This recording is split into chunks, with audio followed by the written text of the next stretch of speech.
All right, 5.5 was dealing with calorimetry, and when we start looking at heat flow and measuring heat flow, that's what we use what is called a calorimeter. And you use this apparatus to measure heat flow, because heat flow is the easiest thing to measure, and it's usually all we care about when we deal with calculating enthalpy.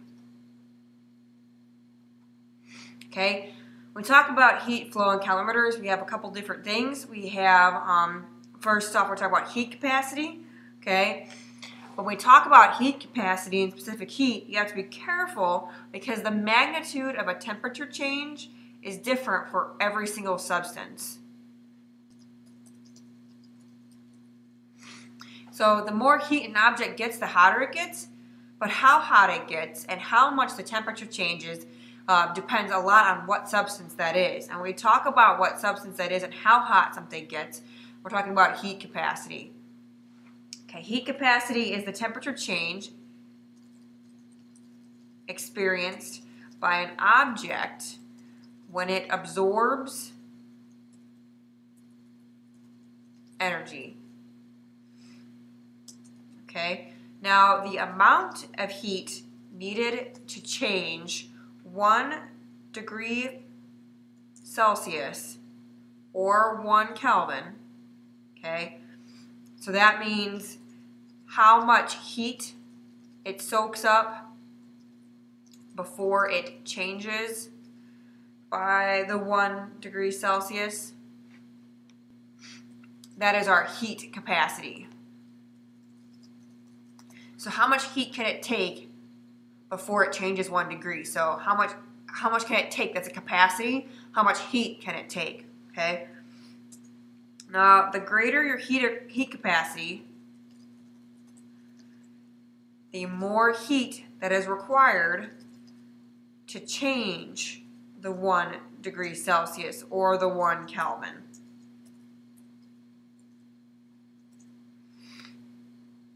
So we're talking about 20 joules to change 1 degree or 10 joules to change 1 degree Celsius.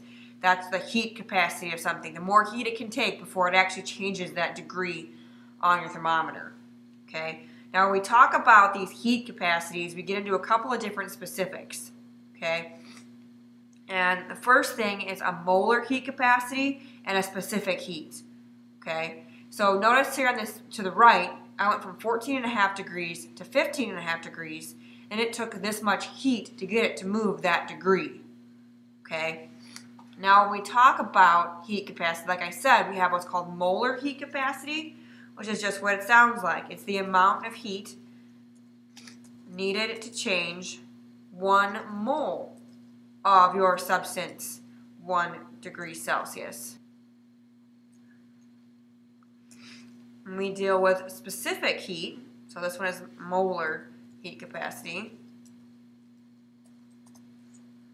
When we deal with specific heat, that is the amount of heat needed to change 1 gram of substance 1 degree Celsius. So 1 mole versus 1 gram versus just a heat capacity, which really doesn't have an amount set to it. Okay. Now, in order to figure out this amount of heat that's lost or gained or produced, okay, we'll use an equation since we rarely change 1 gram and 1 degree. We usually change many grams and many degrees. Okay, so we're looking at an equation of Q equals mc, that's delta T, and again that should be like a triangle T. Okay, we need this because we rarely change 1 degree Celsius or 1 gram for that matter. So use this Q equals mc delta T to figure out exactly how much heat we've lost. Well, Q equals mc delta T, Q is heat, okay? M is not a slope, okay? M is your mass, okay? C is my specific heat, so we are talking about a certain number of grams, okay? And then delta T, of course, is temperature change. So when we look at this chart to the right that you have, okay, we have different specific heats, okay?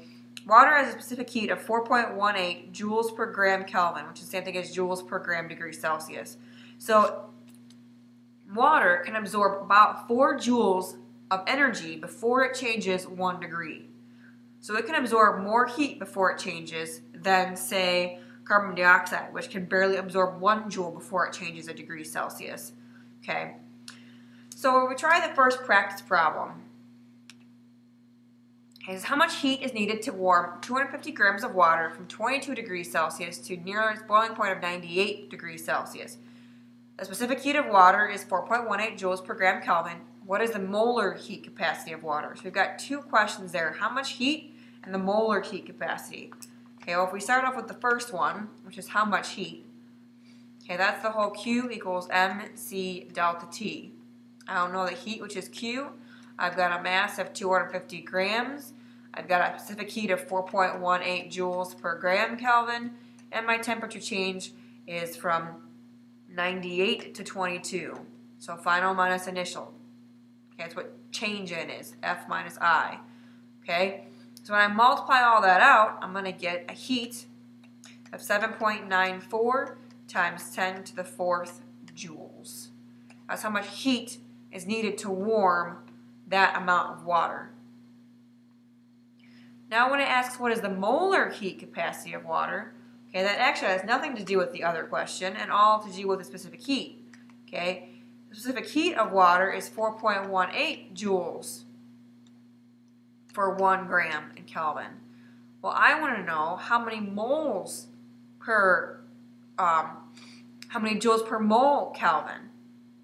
Okay, so I can get rid of this joules here on the bottom. And you can think of this in a couple of ways. I can do something like this, the ratio, and I can think, okay, how many joules is that going to be for some number of mole Kelvin? Well, the problem is you've got a smattering of units, okay? Well, I want to know the number of joules for 18.02 grams. And where do I get that from? Well, in 1 mole, that's the same thing as 18.02 grams when I look at water. Okay, these are one and the same. So all I got to do is take my 4.18, which is what I get for 1 gram, times 18. Okay, that's how many I want for 18 grams. So I'm going to have a molar heat capacity of 75.32 joules per mole Kelvin. Go ahead and try the next problem. And those are what you should get for the second practice problem.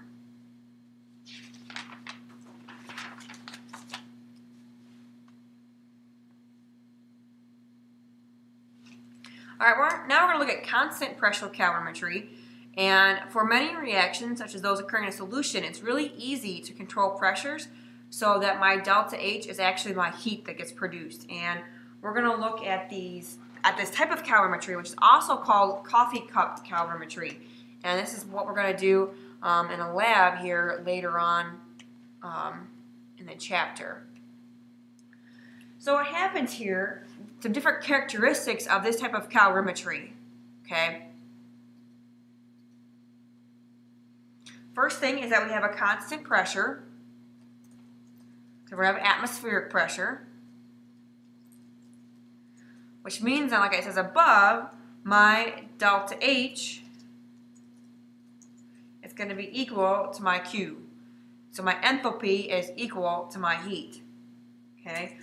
What happens with these is we notice here on the picture on the right, we have 2 styrofoam cups and we have our solutions inside the cups. So the styrofoam helps to prevent heat loss. And your system is just the reaction and not, okay, the water that's part of the solutions that are in this cup. Okay, those are my surroundings. So it makes it really nice and really easy for us just to look at a reaction and not necessarily to look at the water included with it. We can do it actually without looking at the water. Okay, because what happens is the heat lost from the reaction is then equal to the heat that is gained from the surroundings, which in our case is the water. Okay, and it's very easy to measure how much heat our water gained, or how much heat our water lost. All you do, like it has right here, put a thermometer in there, put a cork or some kind of top to it, that way you cannot let the heat leak out, and you can very easily measure how much heat this reaction gave off, how much heat this reaction absorbed. So that's a pretty easy way there. So look at this practice problem. I have a student that mixes 50 milliliters of an acid, 50 milliliters of a base, and a coffee cup calorimeter, and the temperature increases from 21 to 27.5. I'm going to calculate the enthalpy change for the reaction, assuming that my calorimeter loses only a negligible amount of heat. Now the volume of my solution is 100 milliliters, and the density of that particular solution is 1. And the specific heat of that solution is 4.18. So we're pretty much looking at water here, okay? But if I want to know a heat, okay, in essence, because I have an enthalpy change, so if I've got a coffee cup calorimeter, that tells me that delta H is equal to Q. And how can I find Q? Well, I can do Q equals MC delta T. So that's what I'm going to do. Q equals MC delta T. Well, what's my mass? Okay, well, it tells me here that I have 50 milliliters of one, 50 milliliters of the other. So I've got 100 milliliters. Well, as I have 100 milliliters, the density is 1, so I, in essence, have 100 grams. What's the specific heat? It tells me there, 4.18. Okay, and what is my temperature change? Temperature goes from 27.5 to 21. So I've got 6.5 degrees. So very easily then I say, okay, the heat then is 2,717 joules, and that is how much heat my solution gained, the water, okay, which means then that my reaction is the negative. So that is how much heat my reaction lost. And it wants to know the enthalpy change for the reaction. So the Q for my reaction is actually a negative 2,717 joules, the opposite of what my water gained. Go ahead and try the second problem. And that is what you should get for your second practice problem. All right, the last type of calorimetry we're going to look at is bomb calorimetry or constant volume calorimetry. Okay, this is where we use and look at combustion reactions. So we're going to look at excess oxygen that is reacted with a compound, and we're going to carry these reactions out under constant volume. And so what you have with these, and we're not going to do one of these this year, but if you take a higher level science class in college, you will most certainly do one of these, okay? You have a big container here, okay, and what you do is you send a bit of electricity through your sample, and it causes combustion. And this sample is surrounded by a bunch of water, okay? The water temperature rises, and we measure delta T. So the calorimeter absorbs the heat, and we automatically know Q. So all the heat around here is absorbed, okay, by the water. We directly measure it, okay, and then you get your heat.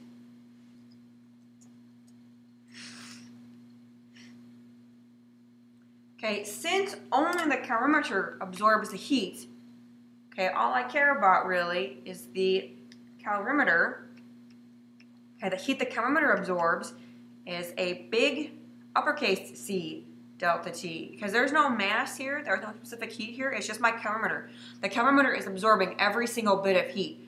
So this is kind of like the MC kind of put together, okay? And this uppercase C is actually the heat capacity for that particular calorimeter. And every calorimeter is different. So you look at the particular heat capacity for that. Well, if that's how much heat my calorimeter absorbs, that means then the opposite is a negative for my reaction. So again, be careful with your signs here, whether you're absorbing heat or whether you are giving off heat, okay?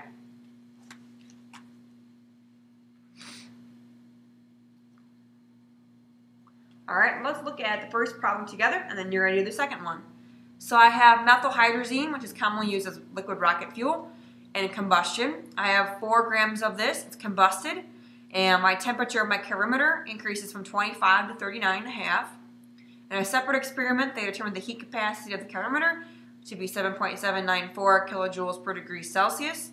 I want to know what is the heat of reaction for the combustion of a mole of CH6N2. All right, so what I do know, okay, they give me lots of information here.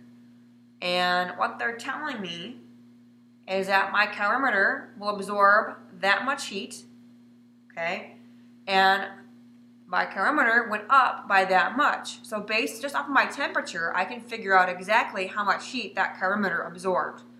So this is the Q for my calorimeter. It's going to be an uppercase C delta T.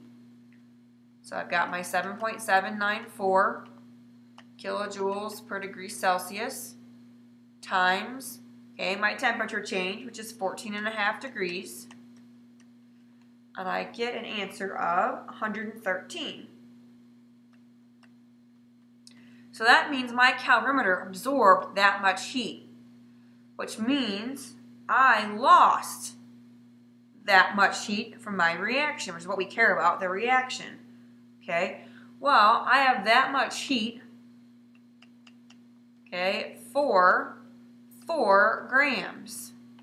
I want to know how much heat for a mole. Well, how many grams are in a mole of this CH6N2?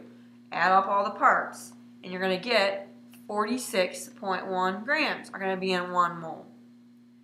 So all we're really doing is multiplying by 46, dividing by 4, and we get negative 1,300 kilojoules per 1 mole.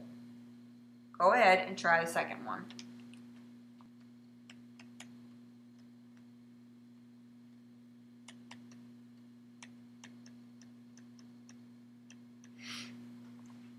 And that is what you should get for the last one.